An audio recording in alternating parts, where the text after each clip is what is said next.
गाजम पर विराजमान समस्त मेरे माता तुल्य, पिता तुल्य, हमारे आदिवासी समाज के मार्गदर्शक भगवत दादा के शरणों में मैं नमन करते हुए मेरी बात को आगे बढ़ाना चाहूंगा। एक बार हम तरोताजा हो जाते हैं, पर बिखराव लग रहा है, समय हो चुका है। जय जवाहर का नारा है, भारत देश हमारा। आवाज नहीं आ रही है। जय जवाहर का नारा है, भारत देश हमारा है। एक तीर एक कमान, आदिवासी एक समान। एक तीर एक कमान, आदिवासी एक समान। अरे कुछ तो करो जवानी में। दो पानी में। तो साथियों, दादा का कहीं लाइव प्रोग्राम भी है, जाना है, थोड़ा समय का अभाव भी है। मैं कहना तो बहुत चाह रहा हूं, लेकिन इस तरीके से आग नहीं लगेगी मेरे साथियों।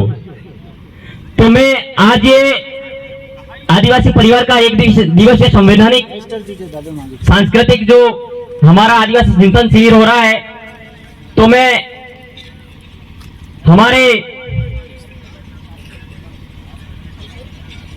अधिकार, जो संवैधानिक अधिकार है,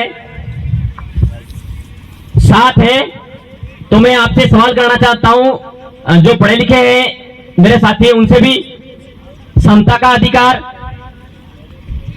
और स्वतंत्रता का अधिकार, शोषण के विरुद्ध अधिकार और धर्म की स्वतंत्रता का अधिकार, संपत्ति का अधिकार और संवैधानिक उपचारात्मक अधिकार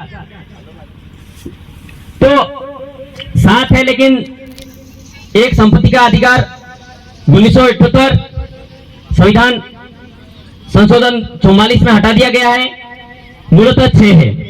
तो मेरे साथियों, आप सभी ये सारी बातें बोल दी गई हमारे सभी वक्ताओं ने, लेकिन मैं सभी साथियों से आग्रह करना चाह रहा हूं, ये सभी जानते भी होंगे और मैं ही बता दूं ये नहीं है, लेकिन यहां पर नारे देने के बाद भी अपने समाज में इस तरीके से बदलाव नहीं हो सकता। मैं मानता हूं लोकेश परमार, पढ़ने की जरूरत है हमारे संविधान को। सबसे पहले हमारे संविधान को पढ़ने की जरूरत है। हमारा समाज हमारा रणघोष है बारे पढ़ना, लेकिन हमारा समाज जब तक पेन नहीं पकड़ेगा तब तक आगे नहीं बढ़ पाएगा। मेरे साथियों, मैं मेरी माता बहनों और सभी शिक्षाविदों से आग्रह करना चाह रहा हूं कि यहाँ जो दादा बैठे हुए हैं, लोग बिखरे हुए हैं, मैं यहाँ का बहुत दुखदाई मानता हूँ। यहाँ के क्षेत्र के लोगों को मुझे बड़ा दुख हुआ है। हम दादा को हमारे क्षेत्र में ले जाने के लिए हम टाइम पूछते हैं कब आओगे दादा, लेकिन हम हमारे आदिवासी प्रतियोगिता का, खेल प्रतियोगिता का प्रोग्राम भी हो रहा था, 12 बजे हम वहां गए, लेकिन हम दादा के खातिर यहाँ आते और यहाँ के लोग उठ के जा रहे हैं। बड़े शर्मसार की बात है, मैं मानता हूँ लोकेश परमार। और साथियों, ये 7 अधिकार है संविधान में, फंडामेंटल राइट्स जो है, मैं पूछना चाहता हूं, मंदिर से मिले हैं कि संविधान से मिले हैं? अपन को संविधान ने दिए हैं ये 7 अधिकार, और अपन को ये जो बुनियादी व्यवस्था चल रही है अपनी संविधान की वजह से चल रही है कि मंदिर से चल रही है? बताओ। सुबह लड़की मंदिर जाने से उसको राजस्थान की राजधानी जयपुर है यूं पता लग जाता है। मैं मानता हूं, और मेरे लड़कों को और मेरे भाइयों को भी, सभी समाज को कह दूं मंदिर जाना चाहिए। मैं खुला ऐलान करता हूं, इस दुनिया में जो भी झगड़ा बोला है उसका मर्डर होता है, मैं मानता हूं। और हमारा भाई आज कार्तिक भिल भी मारा गया है, और अब ऐसा समय नहीं रहा है छुप के रहने का। और हमारी बेन बेटियां, हमारे भाई ये नवरे टोटके करते हैं, नवरे टोटके, इनमें हमारा समाज और हमारे भाई मर रहे हैं अपने खातिर। क्यों मर रहे हैं? कि हम ही उनकी गुलामी कर रहे हैं, क्योंकि धार्मिकता की पूर्ण स्वतंत्रता है। वो लोग उनका धर्म करते हैं, अपने कोई लेना देना नहीं। मैं किसी धर्म और पाखंडवाद के खिलाफ उनको कोई आपत्ति ऐसी बात नहीं करना चाह रहा, हमारे समाज को समझाना चाह रहा हूं, क्योंकि समझाऊंगा, क्योंकि हम हमारे समाज के पढ़े लिखे लोग हमारे समाज को नहीं समझाएंगे तो हमारे समाज में कोई दूसरा समझाने नहीं आएगा। मैं कह रहा हूं, धरनेवाड़ी को राजस्थान का क्षेत्रफल पूछ लो, 3,42,239 वर्ग किलोमीटर बता देगी क्या? जिसको माथा चढ़ती है बाहर आता है, वो 3,42,239 वर्ग किलोमीटर है, वो बता देगी क्या? सोच नो दोरो ले लिया, नौकरी ना की जाए। वो मंदिर में टीलू करे, बापे रोटा नहीं आले, वे जाइन लाडू बनाड़ी पड़ने की नाले जाए, उससे नौकरी लग जाती है क्या मेरे साथियों? ये नवरे ढोंग करने बंद कर दो। और अगर मैं ठेठ गुजरात से 2 किलोमीटर दूर से आया हूं, मैं यहां कुछ लेने आया हूं और देने भी आया हूं, तो क्यों ना हम सभी मिलकर अपने एक अच्छे समाज का आधारभूत तरीके से निर्माण करें। क्योंकि हम अब विजय कहता है तो कोई मतलब नहीं है हमारे, अब दूसरों का कोई दोष ही नहीं है, दोष है अपना खुद का।